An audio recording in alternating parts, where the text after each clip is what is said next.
എടാ നീ UK വന്നിട്ട് ഇപ്പം എത്ര നാളായി? ഞാനോ? ഞാൻ വന്നിട്ടൊരു 7-8 മാസമായി കാണും. എന്താ കാര്യം? നിനക്ക് UK ഇഷ്ടമില്ലാത്തൊരു കാര്യം പറയുമോ? എൻ്റെ മോനെ, ഇവിടെ എല്ലാം പെർഫെക്റ്റ് അല്ലേ? ഇനി ഇവിടുത്തെ പറ്റി എന്തെങ്കിലും നെഗറ്റീവ് പറഞ്ഞാണ്ടല്ലോ ഞാൻ ഏറി കയറും. ഇത്രയും പെർഫെക്റ്റ് ഒരു കൺട്രി ഈ ലോകത്തില്ല. എന്നാലും നീ പറ, നിനക്ക് നിൻ്റെതായ ഒരു അഭിപ്രായം കാണുമല്ലോ. എനിക്ക് ഏറ്റവും ഇഷ്ടമില്ലാത്ത എന്താണെന്നറിയോ? മലയാളികളെ. മലയാളികളെയോ? അതെന്നാ? ഇവിടെ എല്ലാ മലയാളികളും അല്ല, എന്നാൽ ചിലരുണ്ട് ഇവിടെ വന്ന് ജോലിയൊക്കെ കിട്ടിക്കഴിഞ്ഞ് കുറച്ച് കാശായി ഞാൻ എന്തോ ആയി എന്നുള്ള ചിന്ത മനസ്സിൽ വന്നു കഴിയുമ്പോഴല്ലോ നമ്മുടെ നാടിനെപ്പറ്റി, സ്വന്തം നാടിനെപ്പറ്റി ചെറ്റത്തരം മാത്രം പറയുന്ന മലയാളികളേ ഉള്ളൂ. ഈ വേറെ രാജ്യക്കാർ അവരുടെ രാജ്യത്തെപ്പറ്റി മോശമായിട്ടൊന്നും സംസാരിക്കത്തില്ല. നീ കേട്ടിട്ടുണ്ടോ? ഞാൻ ഇതുവരെ കേട്ടിട്ടില്ല.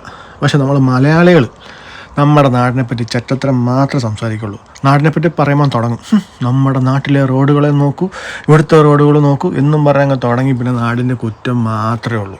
ഇവിടെ എല്ലാം പെർഫെക്റ്റ്. ഇവിടെ കഞ്ചാവ് അടിക്കുന്നവരും കത്തിക്കുത്ത് നടത്തുന്നവരും ഒന്നുമില്ല. ചുമ്മാ നമ്മൾ രണ്ടും ടൗണിൽ കൂടെ ഫോണും പൊക്കി പിടിച്ച് നടന്നുണ്ടല്ലോ, ഇങ്ങനെ പൊക്കി പിടിക്കുന്നതേ നമുക്ക് കാണത്തുള്ളൂ. പിന്നെ ഫോൺ എവിടെയാണെന്ന് പോലും അറിയത്തില്ല, അപ്പോഴേ അടിച്ചോണ്ട് പോകും.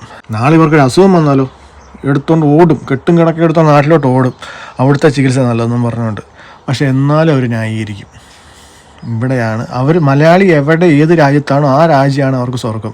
അപ്പം സ്വന്തം നാട്ടിനെ തള്ളി പറയുന്നത് മലയാളികൾ മാത്രമേ ഉള്ളൂ. എല്ലാവരും അല്ല കേട്ടോ, ചില ആൾക്കാർ. ശരിയല്ലേ?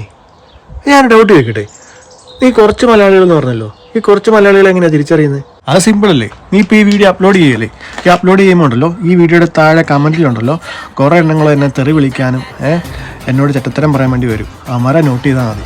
അവന്മാരാണ് ഞാൻ ഈ പറഞ്ഞ ആൾക്കാർ.